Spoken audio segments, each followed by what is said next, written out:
Welcome. Good to be with you. Every few weeks they come before the banking committee and you bring up the fact that what they're doing is destroying us. What do we need to do to bring the private Federal Reserve under control? Well, it has to be an uprising by the people. There has to be enough people who will demand that their congressmen respond, and that is building. A year ago or two, nobody in Washington even thought about the Federal Reserve. Today, there's a lot more thinking going on and a lot more support for our position, so it is growing. And yet, we're not on the verge of changing it. I have the bill to get rid of the Federal Reserve. That's the major step and the ultimate step. And they'll probably self-destruct before we actually pass legislation. But the bill that is more important in the short run is the auditing bill, the 1207 bill, because that means they have to start answering our questions. Today, they're protected. They're in total secrecy, and they're protected by the law. If 1207 is passed, we have an audit, and they have to answer the questions. And I figure if we ever get that far and get the exposure and get the transparency that we need, then people will wake up and realize, why do we have them at all? Senator Sanders grilled them, as you know, last week, saying that he's supporting 1207 or a version in the Senate because Bernanke, private Fed chief, just said, I'm not going to tell you where the money went, buddy. I mean, that's amazing to see our elected Congress, the most powerful branch of government, according to the founders, being told, kiss off. Right. And I know Sanders real well. He was on the banking committee with me before he went into the Senate, and I called him after that.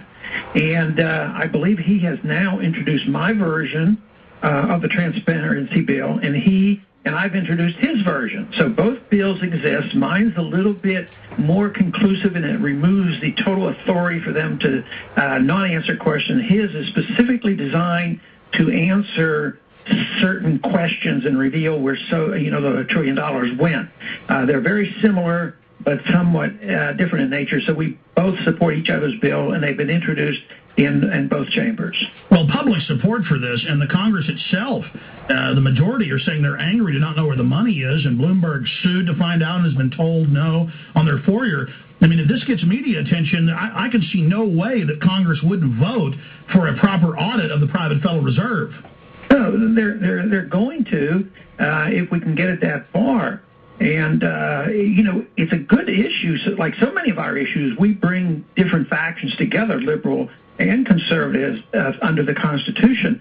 Because if you're a good, honest liberal like Bernie Sanders, he's an honest person, but he's very, very liberal and calls himself a socialist. But he agrees on the transparency issues. So this whole idea that we expose them should bring populists, libertarians, constitutionals, liberals, socialists, all together and say, if we can't do this, what's left of representative government? There's nothing left. So it's a good unifier. I think it's a great issue. Bloomberg reports $9.7 trillion has disappeared in one form or another just out of the U.S., another $10 trillion globally. And now Larry Summers is saying they want more money, they want more unlimited cash. That's what they're doing. They keep coming back, and what's the argument you hear up here? You hear this argument, which I know there's some disagreement even in our circles, this whole idea of earmarks. They're dealing with these 1% of earmarks. If you vote against them all, you don't cut one penny of spending, and they're talking about that endlessly. They're holding up the bill in the Congress over this so-called issue. At the same time, this number that you mentioned, the $9.7 trillion, we need to earmark every penny there. Stay there, Congressman, stay there. I was talking about the need to monitor everything that we do and the transparency, and too often people concentrate on a non-issue, which is 1% of the budget called earmarks. And even if you eliminated it, it wouldn't eliminate one penny. The real earmarks need to be done, like, say, TARP funds. We gave the Treasury $350 billion and then another $350, and there are no instructions, no earmarks. The Congress needs to have more responsibility, more earmarks. Of course, all the spending should be voted down, but when they do spend, we ought to know where it's going. But the the largest amount, of course, is the Federal Reserve. They're totally off budget. They're like a government unto itself. They can create trillions. It's probably $8 or $9, $10 trillion that they've been involved in. And they have no legal responsibility to answer any of our questions. And that, of course, is what Bernie Sanders and I have been working on, he in the Senate and me over in the House, to try to get legislation passed. And I think you've indicated that it ought to be a very popular thing to bring all these factions together and support our position. I can't imagine any American saying, well, yeah, create $400 or $500 billion or a couple trillion, and you have no responsibility. I think it should bring everybody together on this issue. And was that H.R. 207? 1207. Okay, H.R. 1207. Right. I didn't have the bill in front of me. And then I should have the Senate bill number, but somebody could find that rather easily because we want to help Sanders get support for his bill as well. Absolutely. In fact, I'll Google that and give that out after you leave us. Continuing with the economy, this is clearly entering depression level. The banks are doing what you said they would do. They're hoarding the money, buying up other good banks. CBS reported $250 billion of bailout money has gone to the Caymans alone, the biggest names out there. Bernard Madoff is keeping his $60 million penthouse and mailing gold and diamonds out of the country to his family that's run to South America. He's the founder of the NASDAQ. It turns out all these other big banks are involved in similar Ponzi schemes. Shouldn't we be having criminal investigations of these people instead of the very same banksters now telling us we're going to have a new bank of the world that we pay carbon taxes to? Yeah, well, we should have minimal government, but even in a minimalist government, your government is supposed to deal with theft and physical harm and fraud, and that's what's going on, and that's what they ignore or protect.